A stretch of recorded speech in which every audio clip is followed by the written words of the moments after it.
guide Patty from EGRC Tour. I'm also your tour guide Alice.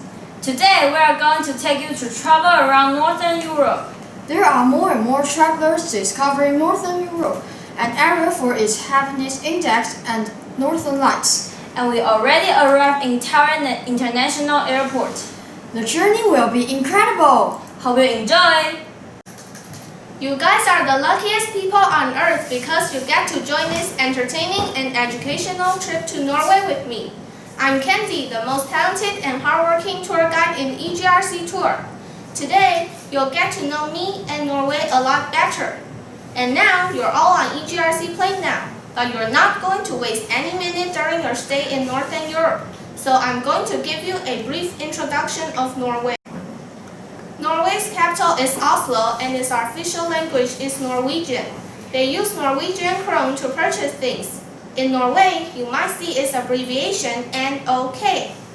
The population is 5.357 million, and the national area is 385,203 per square kilometer. This is our full schedule in Norway. I bet you'll enjoy yourselves very much. The first city we are going to visit is Oslo, and this is our first day schedule. Alright, our gorgeous journey begins in Oslo, the capital of Norway. Look at this unique architecture. It's the cultural landmark of Norway, Oslo Opera House. Don't you think the sloping roof angles down to the water like a jagged chunk of frozen water? In winter, natural ice flakes make this indistinguishable from its environment. From the ground, the roof of the Oslo Opera House slopes steeply up, creating an expansive walkway past the tall glass of the interior foyer, where you can enjoy views of Oslo and the fjord. As the locals say, connecting the land and the sea, Oslo Opera House is not just a theater for operas and ballet, but also a plaza open to the side and see the minimalistic artwork based on natural elements of the environment. Next, our destination is Vinland Sculpture Park, which has over 200 sculptures by Gustav Vinland in bronze, granite, and cast iron. The fountain is one of the park's most notable sights, which is surrounded by 20 statues. Stroll down the central boulevard takes visitors past various landmarks, each of which represents a different stage of human life, from childhood to death, from the cradle to the grave.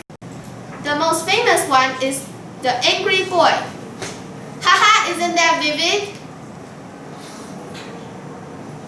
Next, we are going to visit Viking Ship Museum. Have you ever heard about Vikings? When it comes to Northern Europe, they say Vikings were their ancestors. In fact, Vikings is a group of pirates, businessmen, and explorers from the 8th to the 11th century. They were active and conducted business across the growing population on Scandinavia. The last stop today, we've got to visit Viking Ship Museum to explore this period of history. Located on Big Doi Peninsula is the Viking Ship Museum, which owns the world's best preserved Viking ships, such as Ulsberg, Gosted, and Thun ships. Additionally, the museum also displays sledges, beds, wood carving, and other grave goods. Visit this museum helps us get known of the history of Scandinavia. This is our second day schedule. We're going to take Norway in a nutshell and go to Stokely Fjord and Brugge. Don't you guys have a sound sleep last night? Today, we're gonna continue our fruitful trip at the beginning of Stokely Fjord, Norway's most must-see site. This area is one of the most beautiful travel destinations in the world. Generally speaking, the most common way to experience this area is to join the Norway in Nutshell. It's a package tour connecting Oslo to Bergen with a variety of transportation choices. We'll witness the panoramic views of the wildest and most magnificent nature. Let's get on the Flame Railway first. Along the way, we'll run through a great variety of mountain terrain and wild forests, with brooks and valleys decorating the landscape. After sitting on the train for a long time, We'll take a short break in front of the Kyofossen waterfall, where we can take a selfie with the woman in red dress. 3, 2, 1, cheese! The train will stop at a small town, Flame. This is a small town which located in the deepest part of Arlandsfjorden. Wandering in this town seems like soaking in the pure nature. After the lengthy train journey, now I'm going to take you to the absolute highlights today, the Stokny Fjord. It's Norway's longest and the world's second largest fjord. Stokny Fjord is the king of the fjord as I introduced just now. I'm not going to waste a second. So let's take a ferry to find delight in the pure beauty of Stokny Fjord. Hope you enjoy. In the evening, Norway in a nutshell will arrive in Bergen. Aren't you guys excited to explore this World Heritage City? It's also a coastal city and was once a major harbor in Norway. Therefore, people here valued fishing industry, so you can go to a fish market and get a taste of some fresh seafood. Bryggen is the very first buildings in Bergen, which has been a vibrant and important area in the city. This World Heritage Site comprises all Hanseatic wharf and buildings. To stroll through the narrow alleyways seems step back into the midst of time and the bygone era. I bet you all experienced a lot in this historical site. On the third day of our journey, we are leaving for Stavanger and Lysefjord. For hikers and nature lovers, this is a place where you can satisfy your desire. Bolten and Priskastollen are two miraculous stones and major attractions in Rockland. Priskastollen has been named one of the most spectacular viewing points by both CNN Go and Lonely Planet. It's a steep cliff which rises 204 meters above the Lysefjord. At the top of the cliff, there is almost a flat top created during the Ice Age. Follow the steep and narrow trail also adds joy of walking in nature. While reaching the summit, you can also overlook the beautiful Lysefjord 1 kilometer below. You'll also be frightened and scared by both the spectacular landscape and I bet this can satisfy your expectations for hiking. So now we're going to try a more challenging one, Bolten Rock. It's going to take about 5 hours and we have to conquer 3 mountains. They are full of steep rocks along the way, so we ought to do some rock scrambling and use more chains. Although the journey is exhausting and tiring, you'll definitely gaze in awe when you see the beautiful, breathtaking scenery of Lysefjord below, where you can also enjoy your lunch at the same time. After the exhausting hike, it's time to move on. Let's get to the downtown of Stavanger. Stavanger is the city known as oil capital of North Sea, where it prospered by the oil industry. This time, we got to visit a museum focuses on offshore petroleum activity, especially in North Sea, to gain an understanding of this place. The museum displays films, photographs, and objects that showed the gas and oil history and also technical improvement. This is also an interesting place because there are some interactive activities for you to get know of the first Norway drilling platform, which is developed and built in Norway. This is our last day schedule. On our last day in Norway, we are going to visit a sustainable site which is devoted to reducing the negative impact to the environment. This area's unique surroundings were created during the Ice Age. Glaciers carved the deep fjords and shaped the high mountains. Trollstigen Mountain Road is a must-see attraction. Snaking its way up the mountainsides, passing waterfalls edged with stone railings is always extremely fascinating. Overlook the mountainous landscape beside you can let you forget all your annoyance and marvel the creation of Mother Nature. Impressive waterfalls cascades of thundering water from almost vertical mountain sides. The famous falls, the Seven Sisters, and the Suture stand out on the cliff, creating a never-ending display of changing rainbow to fill you with delight and wonder. For nature lovers, Geringer Fjord has plenty to offer. In the evening, you can experience the fjord and the waterfall from many available sightseeing trips. Go hiking in stunning surroundings or enjoy the fjord from a fresh perspective in a kayak. Or you can just relax in your hotel for the next country's journey. I believe this tour fulfills your desire to explore the Fjord Kingdom. Next, you'll keep exploring the industrial kingdom of Europe, Sweden, with our tour guide Patty. See you next time. Bye! I'm going to introduce Sweden. Sweden's capital is Stockholm and its official language is Swedish. They use Swedish krona to buy things. Its population is about 10.12 million and its area is about 450,295 square kilometers. This is our schedule in Sweden's capital, Stockholm. On the first day, we are going to Drottningholm Palace, City Hall, and Riddarholm Church. Drottningholm Palace has the name of Brazil in Sweden, and it was the first included in the World Heritage List in Sweden in 1991, and it was also Sweden's best preserved palace.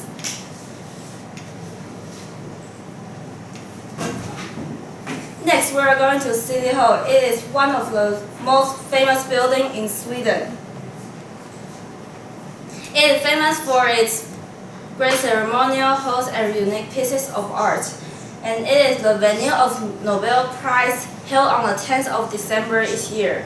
However, since the City Hall is a governmental territory, you can only visit it with a guided tour. Me! Haha! So be nice to me or I'm not gonna take you there. The last place is one of the oldest buildings in Stockholm called Riddarholm Church, and it is the final resting place of the Swedish king. It has amazing carving that will awe you. On the second day, we are going to Skansen, Vasa Museum, and Nordic Museum. Vasa Museum displays the only existing 17th century warship in the world called Vasa. It was embellished with hundreds of wooden sculptures. Vasa shows the skills of shipbuilding in the past. The museum describes Vasa's history and life at that time. A second place is Skansen, an open-air museum in Stockholm, and it was built in 1891. You can discover Swedish history, and Skansen is also a place where festive occasions are celebrated throughout the year. The last place is Nordic Museum, which was built in 1873, and it was originally called the Scandinavian Ethnographic Collection. And it was also the largest museum of cultural history in Sweden. On third day, we are going to Skyview, Katarina Elevator, and Mount Eliasvägen. Skyview is one of the most distinctive landmarks of the Swedish capital. It was opened to the public in 2010. You can stay in a transparent boat to enjoy gorgeous scenery in Stockholm. Next, we are going to Katarina Elevator, a gigantic metal construction towering over passers-by at Slussen. A walk along Mount Eliasvägen brings amazing views of the city.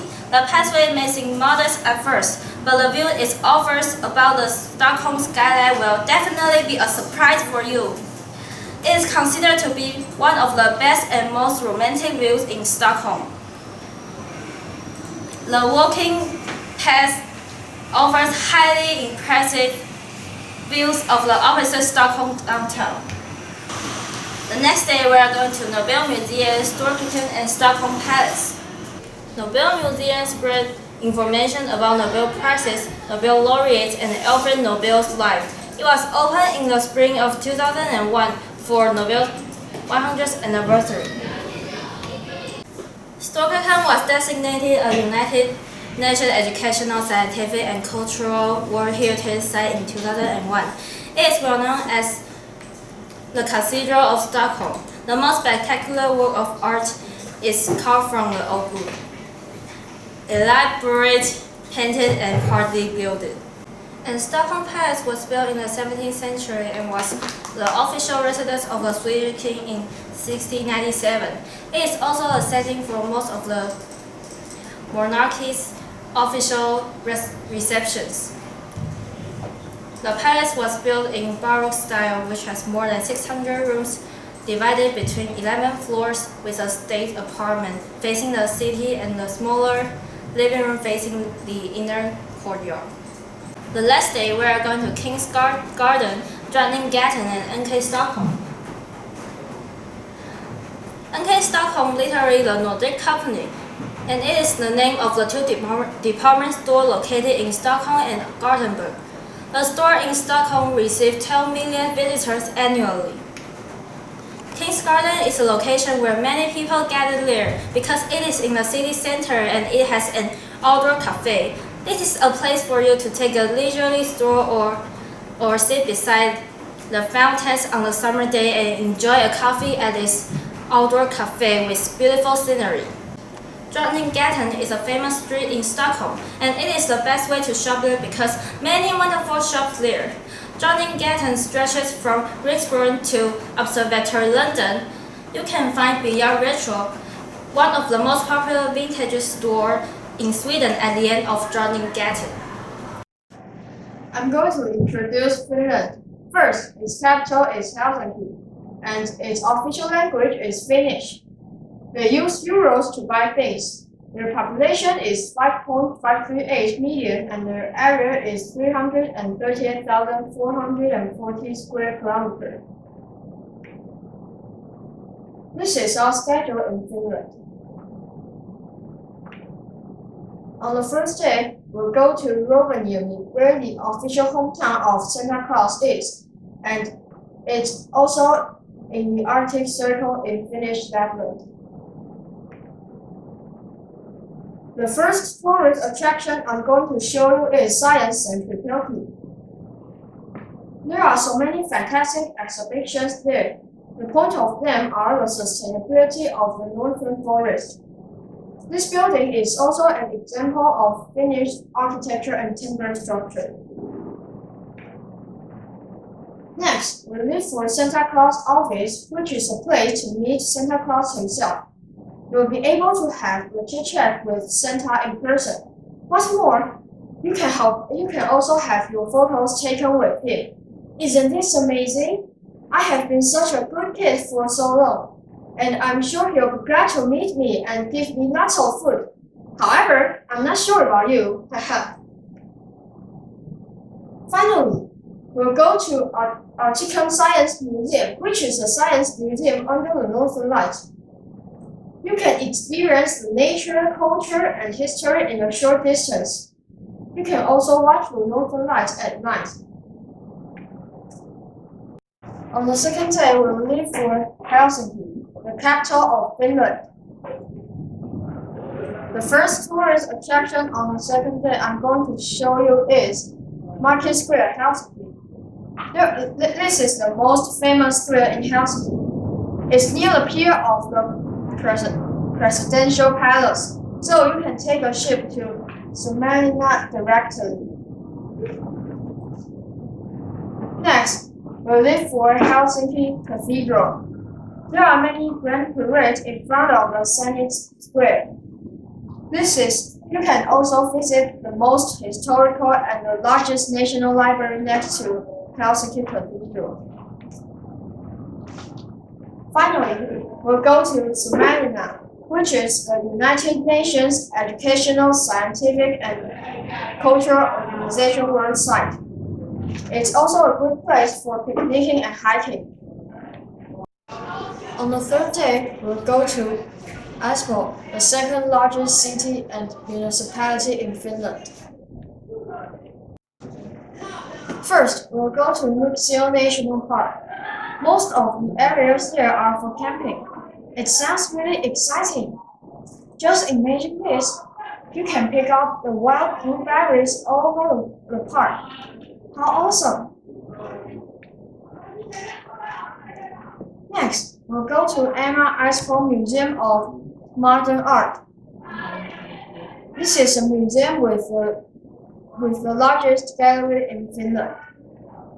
There are many exhibitions suitable for all ages. Finally, we'll go to the Gallows-Bird, which is a place like a bar. The ambience and the lighting there are gorgeous and beautiful.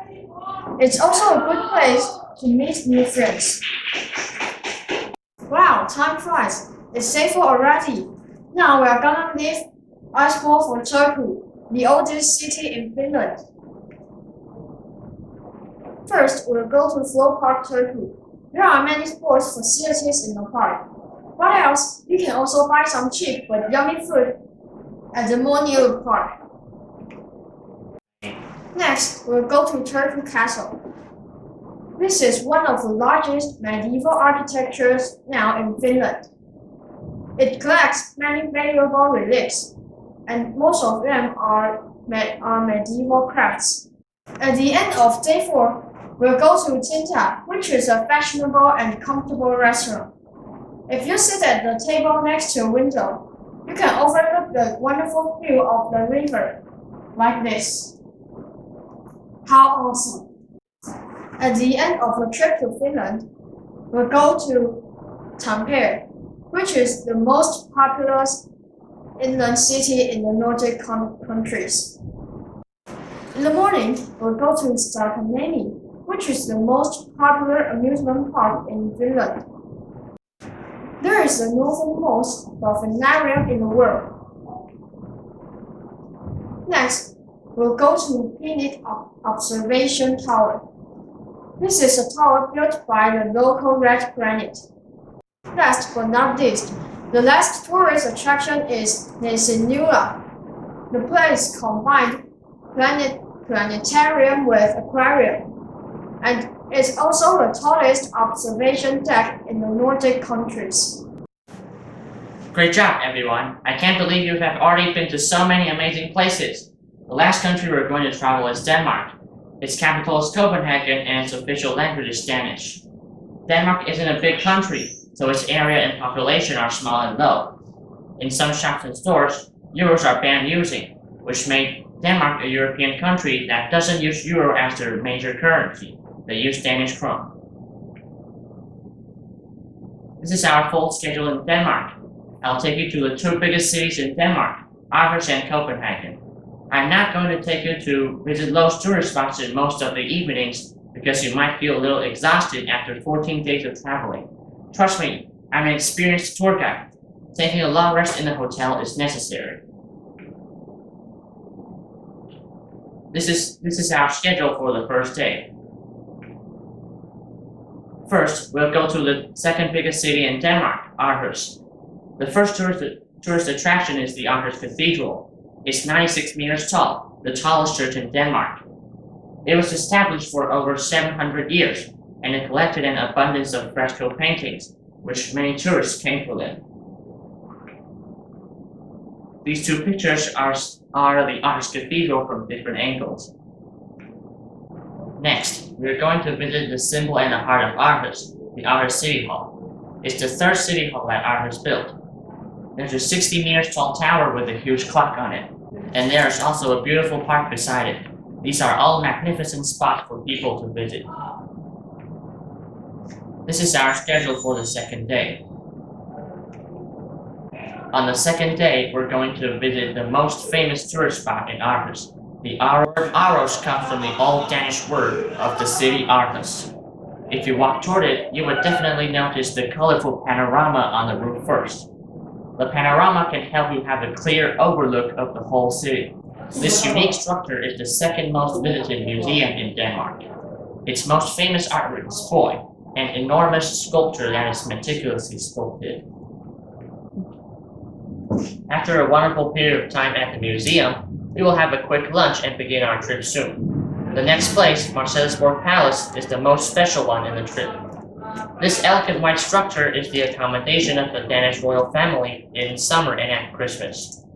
It's situated in a large park with lawns, ponds, gardens, and cobble sculptures. Although the palace itself isn't open to the public, it's still a lovely spot for people to visit. This is our schedule for the third day. On day 3, I think many of you might be wondering when you could buy some souvenirs for your friends and family. But before you go shopping, we'll go to the Round Tower. The Round Tower is the oldest observatory in Europe, which is for people to watch the beautiful views of Aarhus. There's also a special spiral ramp in the tower. When the traveling stops, the shopping starts. We're going to shop at the longest shopping street in Denmark, the Strøget Shopping Street. This street has many famous and expensive brands, and there are also some interesting small shops along the alley. It's truly a marvelous place for people who love shopping. This is our schedule for day 4. The morning of day 4, we're going to visit the well-known Little Mermaid statue. It was first unveiled in 1993. Since then, it has become the symbol of Denmark. This exquisite statue was based on the fairy tale Little Mermaid and inspired by ballerina Ellen Price. Although it was damaged several times, it still survived till nowadays. After we view the statue, we'll set out to another popular tourist spot, the Christiansborg Palace. The Danish Parliament, Supreme Court, and the Prime Minister's office all located in this gorgeous building. There are also some unique decorations and collections in the royal rooms of the palace. This is our schedule for day 5. The New Haven Harbor was a commercial port in the past, but after the renovation, it becomes the best place to relax and have a pleasant time. They are full of beautiful houses, restaurants, and bars around the harbor. You can also visit the veteran ships and the ship museum. Today, it is filled with people enjoying the relaxing atmosphere while chatting and dining with friends and family. Time flies, especially happy times. In a blink of an eye, this long and pleasant tour just ended so rapidly. The last tourist spot we're visiting is the Tivoli Gardens, one of the oldest amusement parks in the world. It was first opened in 1843, with its famous wooden roller coasters attracting the tourists.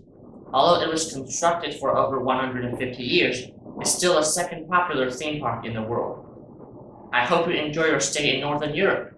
Please come back and join another tour with me soon.